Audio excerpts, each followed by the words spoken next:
Zoom with tips they can adopt during their transition to online education. Yes, good morning to all of you and happy Wednesday. All right, so we know a lot of you parents, you didn't sign up for this, right? You became teachers overnight and it's been challenging for a lot of you. I know, I'm talking to you three over there, who Courtney and who Lisa. So we are joined this morning with Brett Taylor. He's a program lead and assistant professor over at UOP in Stockton. Brett, good morning to you. Good morning, thanks for having me on. Thank you so much. Okay, so just to clarify for people, this is your space. Like virtual learning is your space. Talk about your background briefly. Yeah, so I used to be a teacher and principal, and I've done a lot of research in the K-12 virtual school area. And now as a professor, I teach mostly online. Okay, so in other words, he's an expert. Okay, so just listen to what he has to say.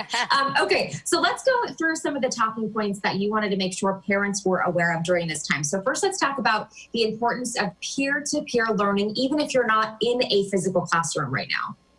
Right, so if you think about schools, we usually think about students learning from a teacher, but a lot of the learning that happens in schools, the research shows us, is students learning from each other. Whether that's in small groups, is formal, or it's informal stuff where kids are just talking to each other throughout the day. So we're in a space where they can be really isolated from their classmates. Even on those video conferences they may be doing, that's only for a short period of time, and they're not really connecting with each other during that time. So it's really important to have students be able to work together in some way, shape, or form. Whether that's through social media, whether that's through something like Google Documents or some kind of shared online content, but allowing students to connect with each other. It's also really important for their social well-being. We've talked a lot about adults needing to connect socially with each other, but it's important for our students as well in more formalized educational settings. So don't feel bad if your students are reaching out to others to get help or talk about assignments. Encourage it. It's a really good thing. And I know something that I've had a conversation with parents right now wondering if they should be in the room when their students are being taught this instruction virtually. And what would your response be to that?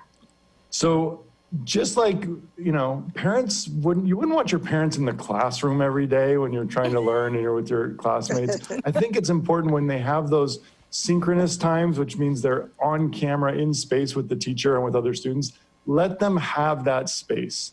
Many of students, I was talking about my fifth grader kicked me out yesterday, right? So get out of here, I'm on my Zoom conference. So allow them that space to be able to learn and connect with the teacher in ways that they do without looking for a parent's approval.